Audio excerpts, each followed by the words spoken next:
Hi, today we're going to be reading our newest story from the Savannah Therapeutic Stories range called Silo's Roar.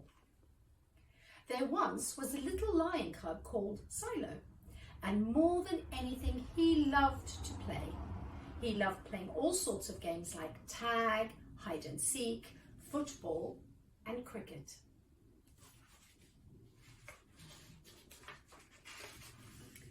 Silo loved playing with his Savannah friends, Peter the Panther, Hetty the Hedgehog and Jerry the Giraffe. Sometimes when Silo played he would start to feel upset, but he could not understand why, as he was having so much fun with his friends. It would happen so suddenly. A big roar would just pop out. His friends would look just as surprised as he was. Silo could not understand why this was happening. Elle the elephant used to come and watch the animals play. Now, Elle was the wise elephant of the savannah, who was always there to talk to the little ones. She noticed too that Silo's roar would sometimes pop out. One day, Elle decided that she would talk to Silo about his roar. Together they sat on the field in the hot sun under the big baobab tree. Elle started off. Silo, as a young cub, it's very important that you have your roar. Your roar helps you in lots of ways. Like if there is danger, your roar would let others know. Or if you were hurt or scared or upset, your roar would let others hear and help. Silo looked at Elle with a very serious expression on his little face and said, "But Elle, what if I don't know what is wrong and I just roar?" Elle thought about this and said, "Well, sometimes when we roar and we don't know why, it can help if we talk to close friends or family or other animals close by, and then they might be able to help us figure it out." Elle carried on further. "Silo, sometimes we roar if we're really worried about something, like maybe getting something wrong."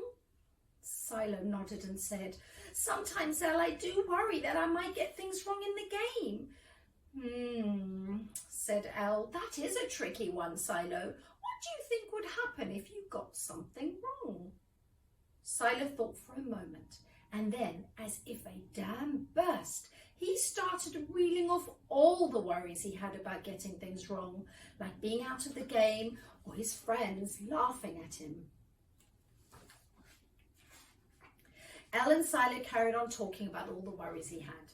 Together they sorted out all the different worries into piles, as Elle could see that not all the worries belonged to him. Some of them were other people's worries. They also spoke about what it felt like in his body and when he got angry and what other things he could do to help. Suddenly Silo said, "Elle, do you think the rainbow breathing would help?"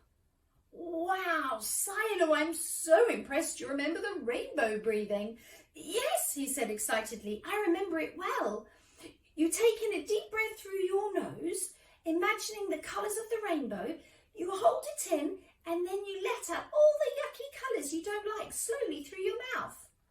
Elle beamed at him. "Well done, Silo, that's right."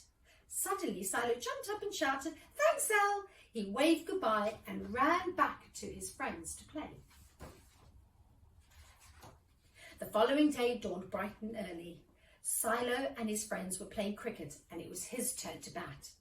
Suddenly the ball whizzed past his head and hit the stumps. He was out. Before anyone could react, Silo let out a humongous roar, surprising everyone, including himself. Silo looked around in shock. Seeing Elle, he quickly ran over to her.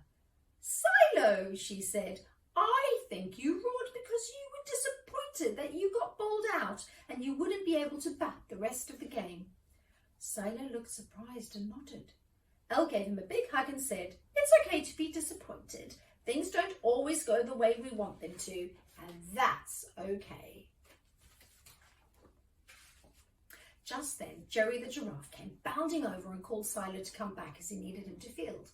Silo looked at Elle, who smiled warmly at him and said, "Go on, your friends are waiting."